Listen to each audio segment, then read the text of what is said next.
Bismillahirrahmanirrahim. Assalamualaikum warahmatullahi wabarakatuh. Alhamdulillah. Di antara rangkaian ibadah yang mungkin bisa dioptimalkan khususnya bagi para orang tua untuk meningkatkan takwa bagi anak-anaknya ialah apa yang ditegaskan dalam Al-Quran di surah keempat An-Nisa di ayat ke-9 ketika Allah Subhanahu wa ta'ala berfirman وَلْيَخْشَ الَّذِينَ لَوْ تَرَكُوا مِنْ خَلْفِهِمْ ذُرِّيَّةً ضِعَافًا خَافُوا عَلَيْهِمْ فَلْيَتَّقُوا اللَّهَ وَلْيَقُولُوا قَوْلًا سَدِيدًا. Dan hendaklah setiap orang tua itu memiliki rasa kekhawatiran yang dalam bila meninggalkan, mewariskan generasi anak-anak di belakangnya berada dalam keadaan lemah. Teman-teman, bapak dan ibu, saudara-saudariku, ayah dan bunda, di sini lemah ditafsirkan dengan beragam oleh para ulama.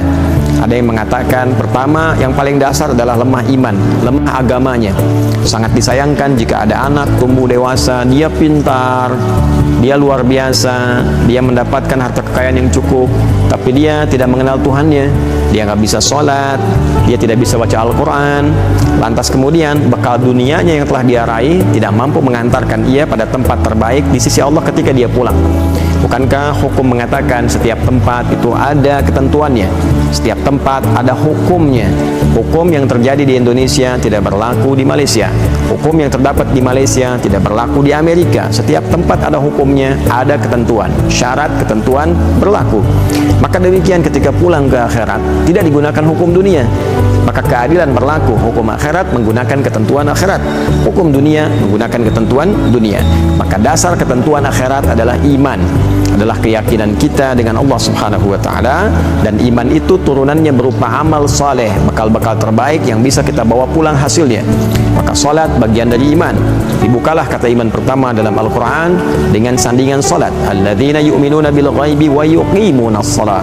Puasa dibuka dengan kata iman, ya ayyuhalladzina amanu kutiba alaikumus shiyam. Demikian rangkaian ayat-ayat yang berkait dengan amal saleh diiringi dengan kata iman. Wal 'asr innal insana lafi khusr illa alladzina amanu wa 'amilus shalihat. Jadi bekal yang pertama kata para ulama, hendaklah para orang tua memberikan perhatian yang tinggi dan khawatir kalau anak-anak itu lemah imannya. Waliyattaqullaha, dan ini bagian dari takwa orang tua kepada Allah. Jadi takwanya orang tua kepada Allah itu bukan ketika orang tua bisa menjadi seorang yang tinggi jabatan, bukan berarti seorang yang pintar dengan banyak pengetahuan, bukan berarti juga seorang yang kaya dengan limpahan banyak harta benda. Takwa tertinggi orang tua di hadapan Allah adalah ketika mampu mengenalkan anak-anaknya dengan Allah, ketika mampu mendekatkan anak-anaknya dengan sang pencipta utama, Allah Subhanahu wa ta'ala, la ilaha illallah.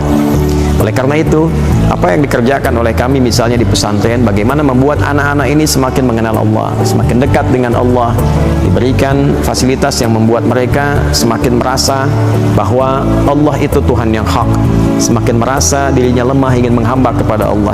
Maka belajarlah kemudian hal-hal yang mampu mendekatkan mereka kepada Allah. Desain pakaian yang membuat mereka kenal Allah, makanan yang ketika mereka makan mereka kenal Allah, dan halaqah-halaqah di masjid yang dihadirkan membuat mereka lebih merasa dekat dengan Allah, lebih nyaman, lebih tenang. Dan juga kita berusaha mendampingkan mereka dengan guru-guru yang memang sudah kenal dengan Allah.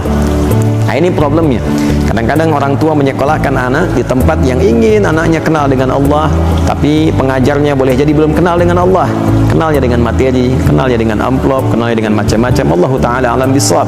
Untuk itu kita saling mendoakan. Kita saling mendoakan semoga para pengajar, khususnya di sekolah-sekolah Islam, memiliki satu kesadaran penuh untuk mendidik anak-anak didik itu supaya dekat dengan Allah dan dilakukan dengan penuh keikhlasan karena Allah Subhanahu wa ta'ala. Ini bagian yang pertama, turunan takwa orang tua kepada Allah dengan mendidik anak.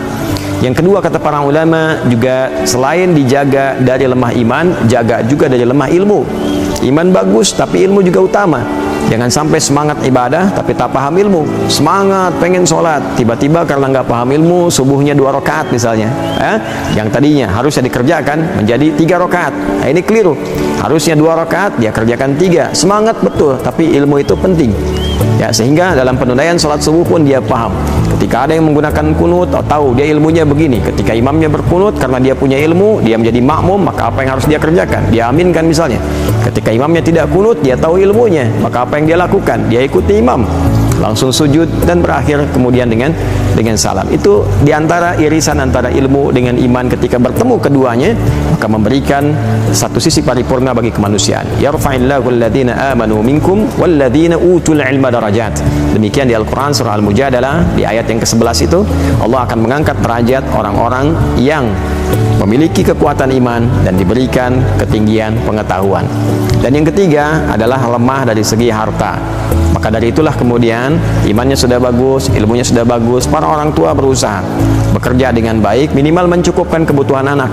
Ya, bukan melebihkan anak supaya dimanja begitu saja sehingga tidak kenal dengan Tuhannya, malas belajarnya karena merasa belajar juga nanti supaya pintar-pintar cari uang, sekarang sudah punya uang, untuk apa belajar lagi? Maka itu hal yang tidak tepat. Maka demikianlah, semoga Allah memberikan kepada kita kemudahan, saling kita mendoakan karena tidak mudah mengimplementasikan nilai-nilai itu dalam kehidupan. Mari kita bersama saling mendoakan, semoga Allah menjaga kita untuk meningkatkan takwa, puasa melatih kesadaran kita meningkatkan takwa. Sebagai orang tua, kita berdoa semoga selamat mendidik rumah tangga ini, semoga selamat ya Allah, beri petunjuk mendidik anak-anak, keluarga supaya menjadi pribadi yang kita harapkan diridhai oleh Allah Subhanahu wa taala. Semoga berkenan. Mohon maafkan kami. Terima kasih. Tersaji aku suka. Ayo kultum sejenak sebelum berbuka. Allahumma taqabbal minna innaka antas samiul alim wa tub alaina innaka antat tawwabur rahim. Wa sallallahu ala sayyidina Muhammad wa ala alihi wa sahbihi ajma'in. Wa akhiru da'wana alhamdulillahi rabbil alamin. Assalamualaikum warahmatullahi wabarakatuh.